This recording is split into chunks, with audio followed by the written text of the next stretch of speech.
Hello, guys and gals, and we'll be reading this book. I'm not exactly sure what it's called.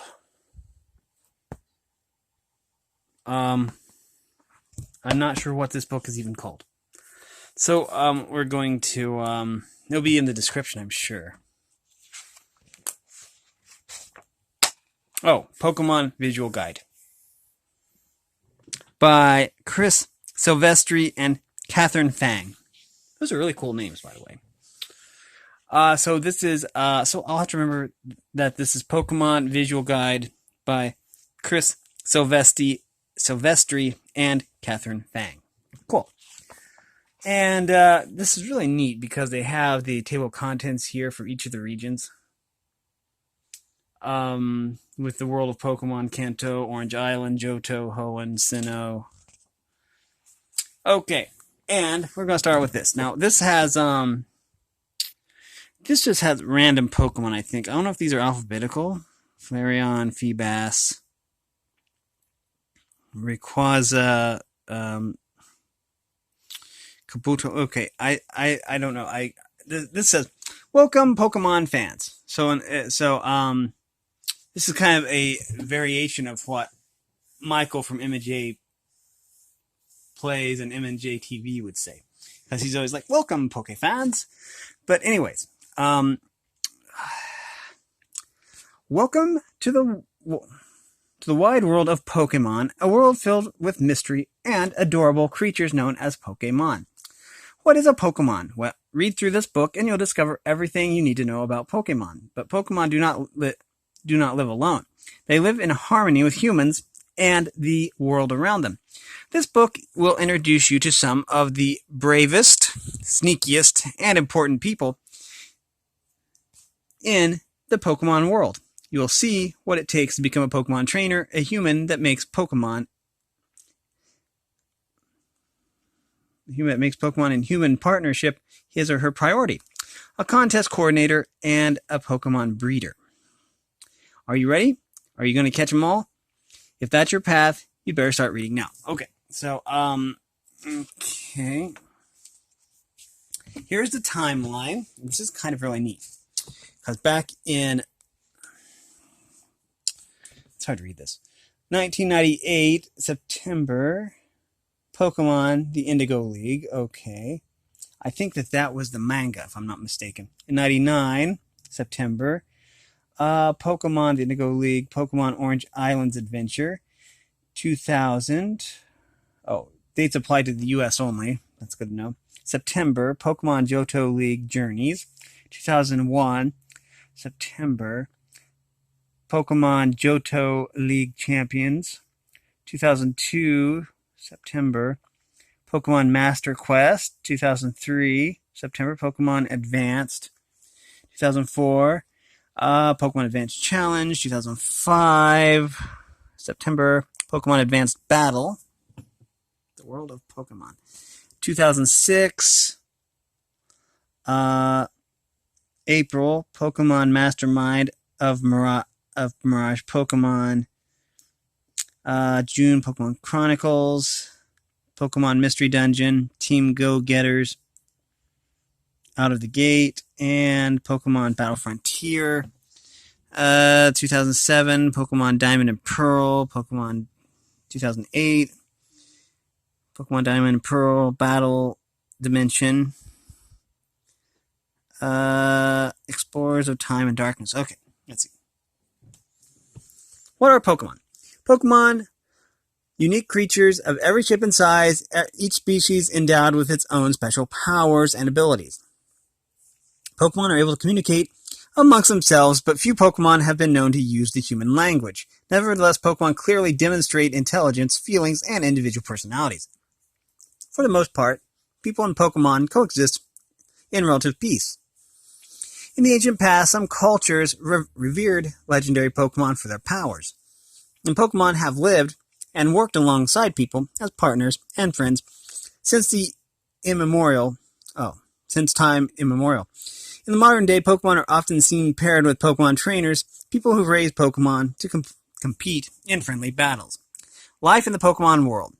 There are various inhabited regions in the Pokemon world, along Among the major areas are the regions of Kanto, Johto, Hoenn, and Sinnoh. In addition, there are smaller groups of islands, such as the Orange Islands and Whirl Islands. All these regions are separated by water, but travel between them is not difficult, especially by ferry. Okay, that's cool. It's a panoramic. Okay, now we get to meet Ash. He is a Pokemon dreamer who wants to one day have it all, including becoming a Pokemon master. Ash battles impossible odds while maintaining personal relationships with all of his friends and Pokemon. Almost every season brings on new surprises and new conflicts, and also new outfits. Ash has an outfit redesign with every new region he visits, but he does maintain some basic rolled-up blue jeans, a baseball cap, fingerless gloves, and a vest. Brash Ash. Ash, like any 10-year-old boy, finds it hard to see the world in anything but black and white. His arrogance usually ends up hurting him somehow, but he usually ends up learning from his mistakes. Don't let the boy ego fool you. He is exceedingly compassionate and often sacrifices himself for his friends and Pokemon. What's a mother to do? Ash's mother is Delia Ketchum. She resides in Ash's hometown of Pallet Town with her own Pokemon, Mr. Mime, often calling Ash to praise him after a victory or worry about him in a particularly dangerous adventure. Like all mothers, she supports him in everything he does. Ready to battle. Ash's Sinnoh threads reflect a more mature approach to his Pokemon Master Quest. A larger, looser black vest with a horizontal yellow stripe and more relaxed flared pants and a new backpack highlights the new outfit. Sleeping late. Okay, this is going to go back to the very first generation, I think. Pikachu was not Ash's first choice. He wanted Squirtle. After sleeping in and missing his chance to choose, he was given Pikachu. Pikachu was not very pleased with being paired with Ash and doesn't listen very well, and thus one of the funniest partnerships ever was created. After many shocking developments, the two, who once seemed destined for disaster, bonded in the face of mutual danger, and the legend of Ash and Pikachu was born. And it says here, there's a picture. Ash's first outfit was very straightforward, very sporty, and to the point. It survives remarkably well in both form and function. The original hat was a special Pokemon Expo hat that Ash got by mailing in cereal box tops. I did not realize that. That's cool. Okay, now it says, the most notable change in the second coming of Ash is the baseball cap, which does away with the swoop logo and moved to a pattern that resembles half of a Pokeball. This symbol can also be seen on Ash's shirt. Badge Master. From Kanto through the Orange Islands to Johto and Hoenn, Ash has won his share of badges during his travels. He also won 7 Frontier symbols from the Battle Frontier, making him a Battle Frontier champion. He is currently working on his Sinnoh badges. At least when this came out, apparently. Ash's Pokemon. Okay, let's go over them. Ash and Pikachu are certainly well paired, but there's no way that Ash is going to make it through all of his Pokemon championships and badges without a little more help. Without a lot of help, actually. Ash has a number of Pokemon at his side helping with the hundreds of battles. He's experienced. All are very important to Ash. Everyone has had an opportunity to shine, and because of Ash's training and tenacity, they have all succeeded. Okay, now let's go over some of these. These are cute. Okay, first of all, let's start here at the top with Pikachu. It says here, although Ash's first Pokemon and longtime companion is Pikachu, they did not get along at all in the beginning. That's true. Okay, and there's Caterpie. Okay, it says, Caterpie was the first Pokemon that Ash ever catches, but he catches it in a fashion that is not standard with Pokemon trainers. He doesn't weaken it first.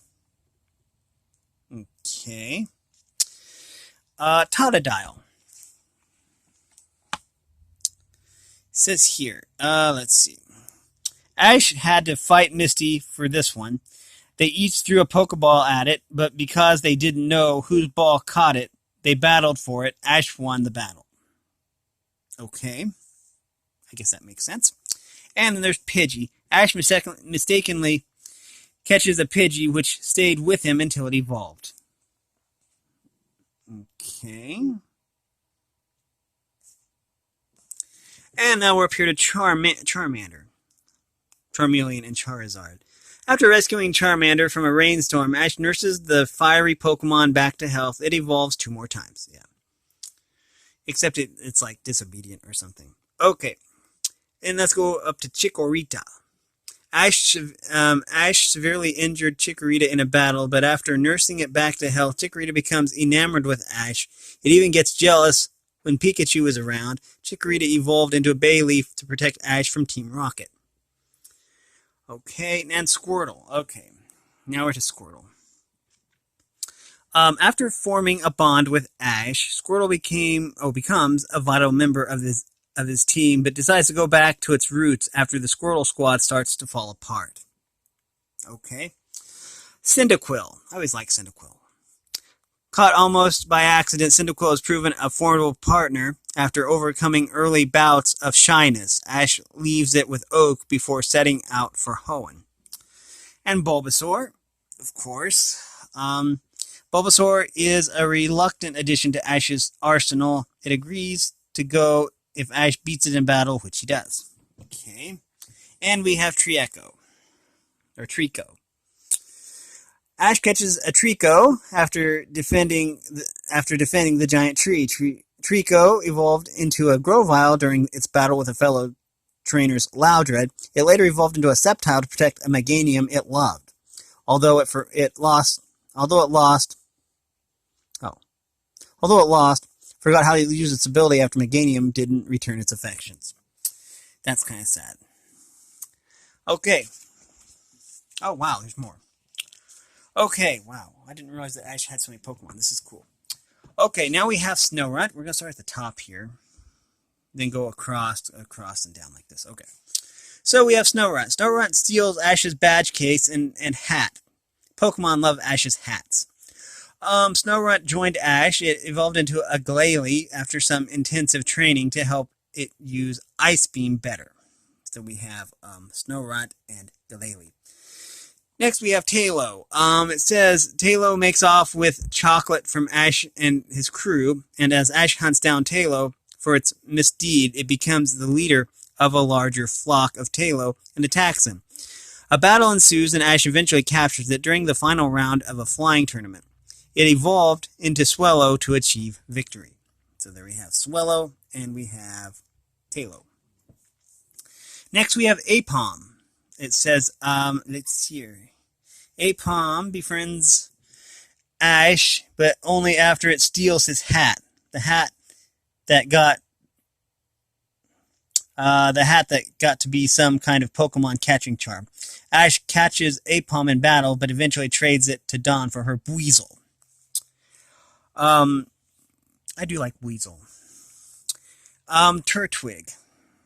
It says, Turtwig is a mediator, helping other Pokemon with their squabbles and facing down those that don't want to let things go. It befriends Ash, who later captures it in battle. We're going to go across here to Gligar. The Gligar that Ash comes across is a slow one, slower than the rest of its flock. After Ash's rival Paul captures Gliscor, the leader of the flock, Gligar decides to go with Ash.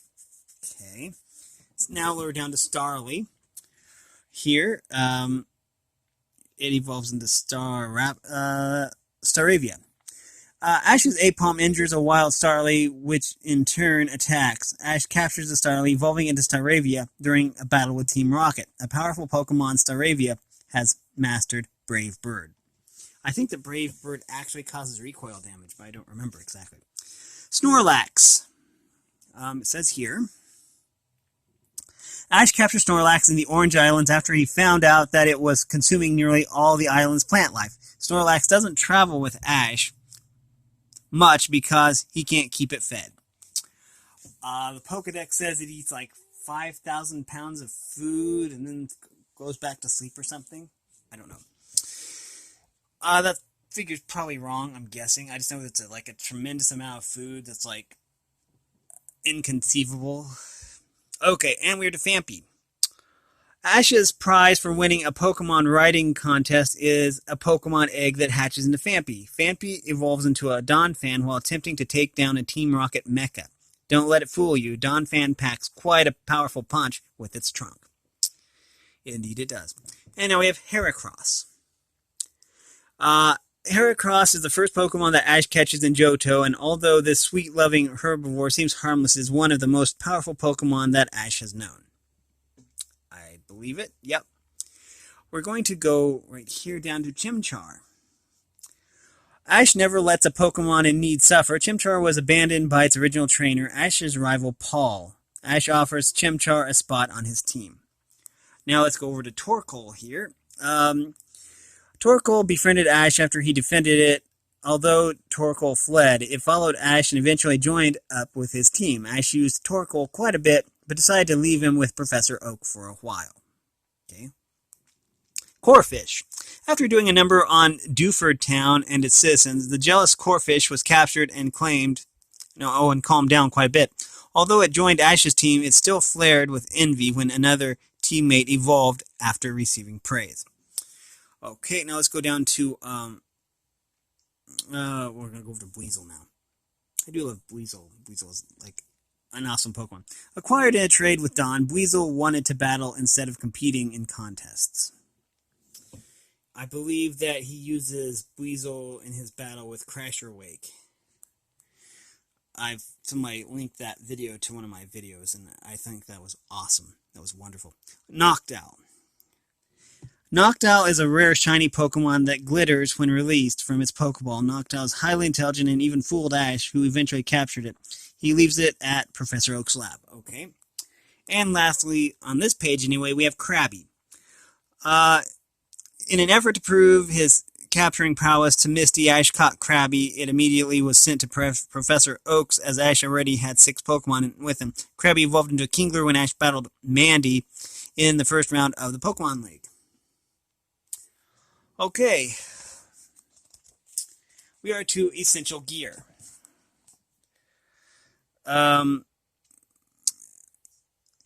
Pokemon trainers don't take their mission lightly. In order to maintain the high standards of training, raising, and caring for Pokemon, there is an essential list of items that each trainer should carry at all times.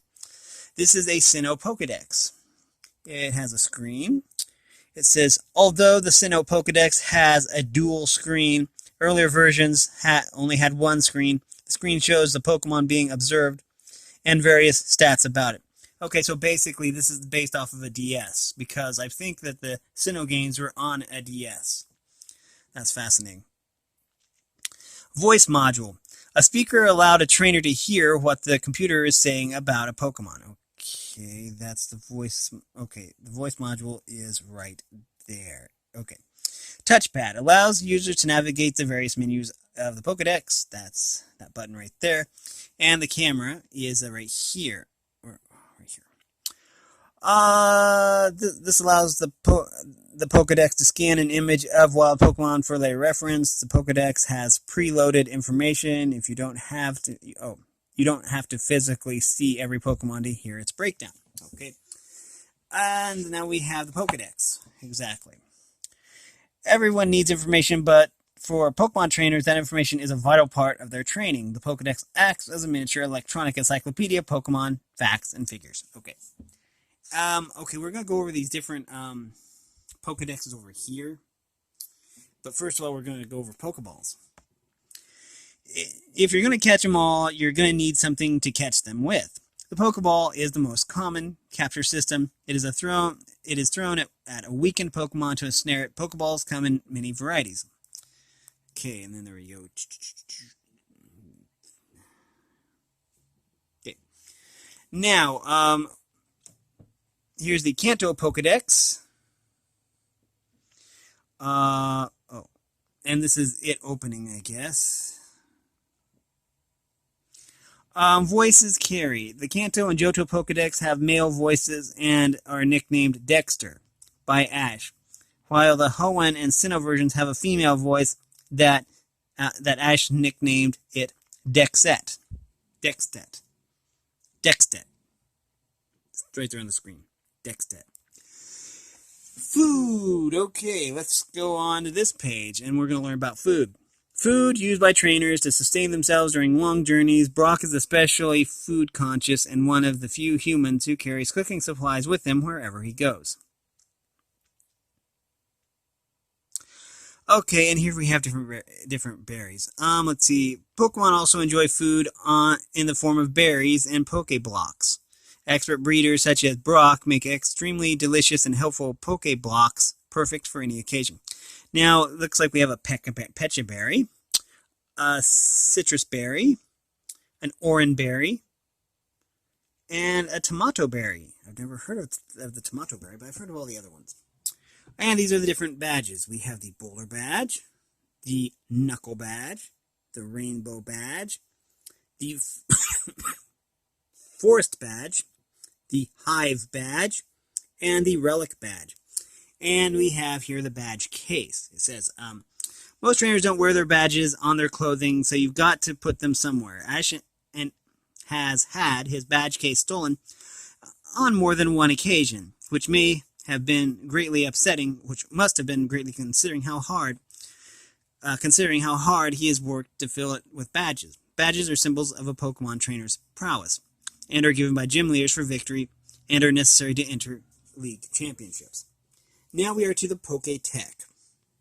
The newest gizmo for trainers is the Poketech. It is a kind of pocket watch that has all sorts of amazing abilities. Dawn receives hers after being fooled by an imitation. Okay, we've got time for some more, I think. And we are going to go over the Pokemon trainers now. A Pokemon trainer can be considered anyone who owns a Pokemon and works with it for a specific purpose. Pokemon breeders and coordinators are also trainers, in a sense, but for the most part, a Pokemon trainer is thought of as someone who trains their Pokemon to battle, forging a bond that makes both partners stronger. Okay. To evolve or not to evolve? Well, these are the Kanto starters, of course. Squirtle, Bulbasaur, and Charmander. We will go across and go over these starters right now. Johto was Totodile, Chikorita, and Cyndaquil. Hoenn was Mudkip, Trico, and Torchic. And Sinnoh was Piplup, Turtwig, and Chimchar. Now, we are going to read this article here, to evolve or not to evolve. Sooner or later, most trainers will have to figure out what to do about their Pokemon's evolution. Evolving a Pokemon makes it stronger, which seems like a no-brainer decision for someone interested in battles. But raw power alone does not determine whether evolution is the best choice for a trainer. Since Pokemon can excel in different things for each stage of evolution, it might not make sense to evolve a Pokemon right away. To make it more complicated, some Pokemon are simply happy the way they are and have no interest in evolution or in evolving. Ash and Pikachu now know Pikachu is happy to stay a Pikachu, but Ash was excited when he thought his Bulbasaur would evolve. As it turned out, Bulbasaur did not want to evolve at all, so Ash not only apologized to Bulbasaur for being inconsiderate, he made a speech about how a Pokemon should be able to freely choose when it wants to evolve. Let's read about Trust Your Pokemon. Trainers need to trust their Pokemon, but Pokemon are also intelligent enough to pick up on a trainer's uncertainty. It is a two-way street. If a trainer hesitates when giving orders or doesn't feel comfortable with a Pokemon, the Pokemon reacts accordingly.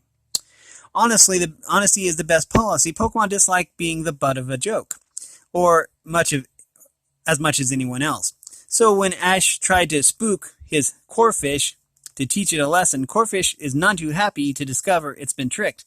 It doesn't take much for Corphish to turn on Ash when it thinks it's been played for a fool a second time either. Okay. Know your Pokemon. We're going to read this. We're getting down to the end of this chapter, I believe. or this episode. Know your Pokemon. Good trainers also need to be in sync with their Pokemon. Ideally, trainer and Pokemon should work together as if each knows what the other is thinking. That does not mean teaching a Pokemon to blindly obey commands instead. A trainer needs to be aware of a Pokemon's own rhythms and preferences in order to work as an effective team in battle. Okay, I need those words. Okay, and this is kind of connected to this, so we're going to read this. It has a Buizel, so it's kind of cool. Dawn and her Buizel had trouble battling at first since Dawn was out of sync with Buizel's timing. After a helpful lesson from Lucian of the Elite Four, Dawn learned how to work with Buizel, although it remained more interested in battles than contests. We probably have time for the journey begins. Each trainer's journey starts as early as age 10, when a kid can become a trainer and select one of three first Pokemon to be his first partner. This selection varies by region, but trainers can always choose from a fire-type, grass-type, or water-type Pokemon. A starting trainer also receives Pokeballs so they can start catching Pokemon. There's no limit to how many Pokemon a trainer can catch, but they can only bring up to 6 Pokemon with them at a time. If they want to use another Pokemon after they've reached their limit, they'll need to send at least one of their Pokemon back to the professor or other person for holding. I will journey to gain the wisdom of Pokemon training. I should catch them. And we're going to read about the qualities of a good trainer. There is no right way to train a Pokemon. Every Pokemon's personality is unique, just as every trainer's personality is unique. Ash may be an excellent trainer, but not all good trainers have to interact with their Pokemon just like he does. The one thing that all trainers do have in common, however, is a bond of trust and understanding with their Pokemon. When Pokemon just won't obey, it takes more than a badge to make a trainer an expert. And even good trainers may find themselves outmatched by a Pokemon. That in itself is no great shame, but a trainer shouldn't use a Pokemon if they're not sure how to control it, or if they can control it. A good example is Ash's Charizard. Perfectly obedient as a Charmander, it became more and more unruly as it quickly evolved into a Charmeleon, and then Charizard. As Charizard, it was simply too powerful and willful for a novice trainer like Ash to control. Time, experience, and a few hard lessons helped Ash regain control over Charizard, and he simply wasn't ready to handle a Pokemon like that back in his Indigo League days. And we will read this last section right here. Why become a Pokemon trainer? No one can deny it looks fun to travel the world with a best friend who rides on your shoulder and unleashes high-voltage blasts on your opponent. But beyond making powerful new Pokemon friends, what's the real point of becoming a Pokemon trainer? Just as caring for a pet can teach children responsibility, training Pokemon is a growth experience. A trainer has to work hard to help a Pokemon achieve its full potential, beyond simply putting in the time for training workouts. A trainer also learns to understand another living creature's needs and desires. A Pokemon journey itself is also a catalyst for growth. Most young trainers still have a lot of hard lessons to learn about winning, losing, and how they relate to their Pokemon. The experience of leaving home and facing new situations helps both people and Pokemon develop maturity and confidence. And with that, we are going to end the reading. We are going to learn about Pokeballs. It looks like we're going to learn about Pokeballs in the next chapter. That's going to be cool. Let me find a bookmark here. I don't think I have a bookmark.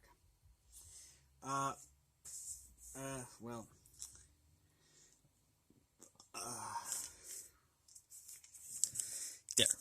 We're going to put a bookmark in. We have been reading from, let me get this name right, the Pokemon Visual Guide. And it is by Chris Silvestri and Katherine Fang. And so yeah, if you like this content, make sure you like and subscribe and ring the bell so you know when I upload. And if you want to support me in any way, all the information will be in the description below. And as always, thanks for watching, everyone, and have a great day.